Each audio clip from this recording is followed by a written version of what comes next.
Hello, সবাই কেমন আছো? আশা করি সবাই খুব ভালো আছো, সুস্থ আছো।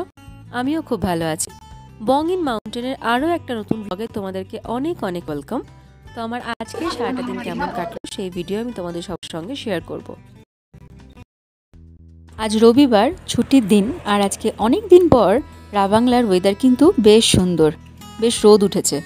তো সেজন্য বাড়ি বসে না থেকে একটু হাঁটতে এসেছি বুদ্ধা পার্কের রাস্তায়। রাবাংলায় যেদিন রোদ ওঠে সেই দিন অনেকটা উৎসবের দিনের মতো মনে হয়। সবাই এত ব্যস্ত হয়ে যায় কাজে, যাদের বাড়িতে যত রকমের কাপড় জামা আছে সেগুলো সব রোদে দিয়ে দেয়। যার যা পেন্ডিং কাজ থাকে সেগুলো শেষ করে দেয়। যারা বাড়িতে বসে থাকে একটা দিনও বেরোতে চায় না, তারাও যায় রাবাংলার হাটে ঘুরতে। তো আমি যেহেতু প্রত্যেক দিনই বেরোই, আজকে রোদ উঠেছে বলে আমি আর বাড়িতে বসে থাকিনি। সারাদিন এই কনকনে ঠান্ডা আর মেঘের পরে একটু রৌদ্র তো আমারও দরকার। তো সেজন্য আমি বাড়ি থেকে বেরিয়ে পড়েছি ঘুরতে। আর এই রাস্তাটা এত ফাঁকা, হাঁটতে ভীষণ ভালো লাগে। নীল গেছে বাজার, ওর বাজার টাজার হয়ে গেলে ও ফোন করবে, তারপরে আমি একসাথে বাড়ি ফিরবো। আজকে সেরকম বাজারে খুব একটা কিছু নেওয়ার নেই, সেজন্য ওই চলে গেছে বাজার। আমি বললাম তুমি যখন বাজারে সময়টাই কাটাচ্ছ, আমি বরং যাই একটু হেঁটে আসি। কি সুন্দর লাগছে না চারপাশটা? রোদ উঠলে কিন্তু রাবাংলা ভীষণ সুন্দর দেখায়। বুদ্ধা পার্ক অবধি আর যাবো না, বুদ্ধা পার্কের কাছেই বাঁদিকে যেখানে সেই ছোজো ফেস্টিভ্যাল হয়েছিল শীতকালে, এটা হচ্ছে সেই ছোজো পার্ক। তো এখানটাতেই দাঁড়াচ্ছি, তাও নিচে নামবো না। এই যে রাস্তার ওপরেই দাঁড়িয়েছি, এখানে একটুখানি সময় কাটাই, তারপরে বরং নিচে যাব। তবে রোদ উঠলেও কিন্তু আজকে বেশ ঠান্ডা হাওয়া দিচ্ছে। আরও একটা মোটা সোয়েটার কিছু পরে আসা উচিত ছিল। তবু খুব ভালো লাগছে, অনেক দিন পর এত ঝলমলে রোদ আর এরকম ঠান্ডা হাওয়াতে একা সময় কাটাতে খুব সুন্দর লাগছে। সকালটা সত্যিই ভীষণ ভালো কাটছে। আর আরও কেন ভালো কাটছে জানেন তো? আজকে না দুপুরে আমার রান্নাবান্না একেবারে নেই। কালকে বেশ কিছু রান্না করে রেখেছি, তো তার বেশ কিছুটা রয়ে গেছে, সেটা দিয়েই দুপুরে আজকে নীল লাঞ্চ সেরে নেবে। আর আমার না দুপুরে আজকে স্কুলে ফুচকা পার্টি আছে। আসলে গত সপ্তাহে এক কলিগের বার্থডে গেছে, তো সেজন্যই সবাই আর কোথায় দেখা করবে, সবাই একসঙ্গে স্কুলেই আসছে। আর ও আজকে আমাদের জন্য ঝালমুড়ি পার্টি আর ফুচকা পার্টি অ্যারেঞ্জ করেছে। তো এর মধ্যে বাড়ি ফিরে সজ্জা একেবারে রান্নাঘরে রান্না করব না বললেও ঢুকতে কিন্তু হবেই। তো আজকে যেহেতু ছুটি আছে, সেহেতু আর বাইরে জলখাবার খাইনি বা অন্য কোনো কিছু নয়, আজকে জলখাবারটা বানিয়ে নিচ্ছি। দুপুরে তো রান্নাবান্নার ঝামেলা নাই, এটুকু তো বানাতেই হবে। তো আজকে জলখাবারের মেনু হচ্ছে নোনতা সুজি বা ওই ঝাল সুজি, যা কিছু বলা যায়। ওই সব রকম সবজি ছিল, একটু বেশি করে বাদাম দিয়েছি, শুকনো লঙ্কা ফোড়ন দিয়েছি, সবজিগুলোকে ভালো করে ভেজে নিয়েছি। এখন অল্প করে নুন দিয়ে সুজিটাও দিয়ে ভালো করে ভাজলাম, আর একটু জল দিয়ে দিলাম। আর জলটা বোধহয় একটু বেশিই দিয়েছি। তো যাই হোক, এটা মোটামুটি প্রায় হয়েই গেছে। উপর থেকে একটু ঘি দিয়ে আর খানিকক্ষণ নাড়াচাড়া করে ব্যাপারটা ঠিক এরকম দাঁড়িয়েছে। খুব একটা ঝরঝরে হলো না, তবে খেতে কিন্তু ঠিকঠাক হয়েছে। তার উপর আমি উপর থেকে একটু চানাচুর আর একটু পেঁয়াজ কুচি নেব। যে কোনো এরকম নোনতা খাবারে আমার একটু ওই হলদিরামের ভুজিয়া বা চানাচুর আর একটু পেঁয়াজ কুচি হলেই বড্ড ভালো লাগে। আর আজকে তো অনেক দিন পর আমি জলখাবার বানালাম, না হলে প্রত্যেক রবিবার তো ওই বাজারে যাই আর গিয়ে গরম মোমো খেয়ে চলে আসি। যাই হোক, এটা খেয়ে নিয়ে একটু পরে রেডি হয়ে বেরিয়ে যাব স্কুলের জন্য। তো এখন প্রায় দুপুর 12টা মতো বাজে, বেরিয়ে পড়েছি। আজ যেহেতু রোদ উঠেছে, রাস্তাঘাটে কিন্তু বেশ ভিড় আছে। এখন হেঁটে আমি রাবাংলা মার্কেট ক্রস করছি। আর এই যে এইটা রাবাংলা মার্কেটের মেন জায়গা, ট্রাফিক মোড়।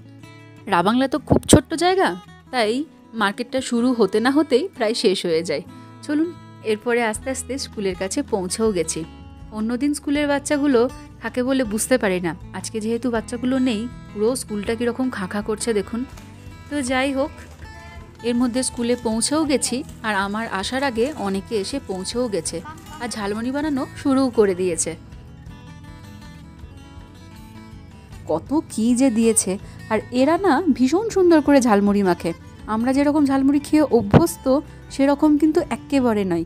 এরা বলে এটা নেপালি স্টাইল ঝালমুড়ি।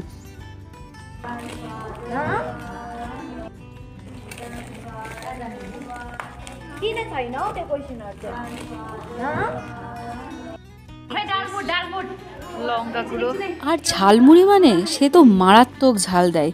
এই যে কত লঙ্কা দিয়েছে দেখতে পাচ্ছেন, তার সঙ্গে কত রকমের চিপস, কুরকুরে, অনেক কিছু। আর এই যে রবিবার স্কুল ছুটি হলেও এখানে বেশ কিছু বাচ্চা টিউশন পড়তে আসে, তো ওরা সবাই এখন এসেছে। কিন্তু এদিকে যা ঝালমুড়ি মাখা তোড়জোড় চলছে, আমার মনে হয় না ওদের কারোর পড়াশোনার দিকে মন আছে বলে। আমারই ধৈর্য নেই, এত সুন্দর করে ঝালমুড়ি মাখছে, মনে হচ্ছে কখন খাবো।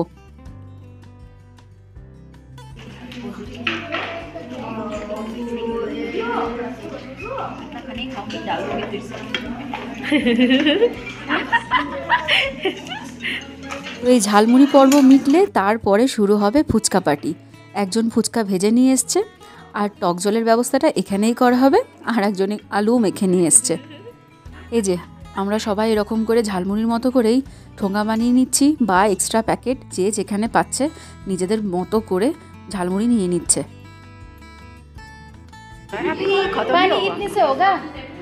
চলুন, ঝালমুড়ি তো মোটামুটি খাওয়া হয়ে গেল, এবার বরং ফুচকাটা বানানো যাক। কত বড় একটা ডেকচিতে ফুচকার তেঁতুল জল বানানোর প্রস্তুতি চলছে, দেখতে পাচ্ছেন?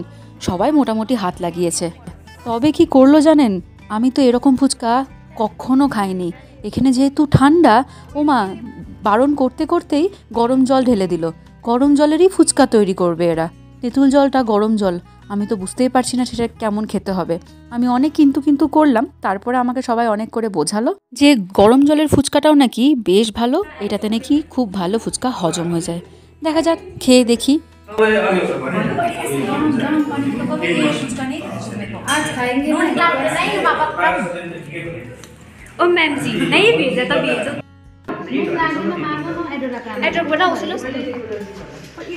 তো এদিকে এখন আলু মাখা চলছে। আমি তো এত ঝালমুড়ি খেয়ে নিয়েছি, সঙ্গে আবার চাও খেয়েছি। এখন ফুচকার দিকে ঠিক কতটা খেতে পারবো বুঝতে পারছি না। আর যতই হোক, এরকম গরম জলের ফুচকা কিন্তু ঠিক কেমন হবে আমার যথেষ্ট সন্দেহ আছে। ভালো না লাগলে আমি বরং একটু আলু দিয়ে শুকনো ফুচকাই খেয়ে নেব। সিকিমে বসে যে এরকম টক জল আর আলু দিয়ে ফুচকা খাচ্ছি, এই অনেক। না হলে তো এখানে নিজেকে বাড়িতে বানিয়ে খেতে হয়। আর স্কুলের যে কতদিন ফুচকা খাইনি সে কথা আর কি বলবো। সেই যবে স্কুল শেষ হয়েছে, স্কুলের বাইরে ফুচকা খাওয়াটা বন্ধ হয়েছে। এখন স্কুলে না পড়লেও স্কুলে তো পড়াই, আর সবাই মিলে এরকমভাবে স্কুলে একসঙ্গে ফুচকা খাচ্ছি, এর আনন্দটাই বা কম কি, তাই না? তো চলুন ফুচকাগুলো শেষ করি, না হলে যেভাবে যুদ্ধ চলছে এক্ষুনি সব শেষ হয়ে যাবে। এখন প্রায় বিকেল 5:30 মতো বাজে। অনেক দিন পর আজকে তো খুব রোদ ঝলমলে একটা দিন ছিল, তাই সূর্যাস্তের পর আজকের বিকেলের ওয়েদারটাও কিন্তু ভীষণ সুন্দর। কি সুন্দর আকাশটা নীল হয়ে গেছে দেখুন, অপূর্ব সুন্দর লাগছে।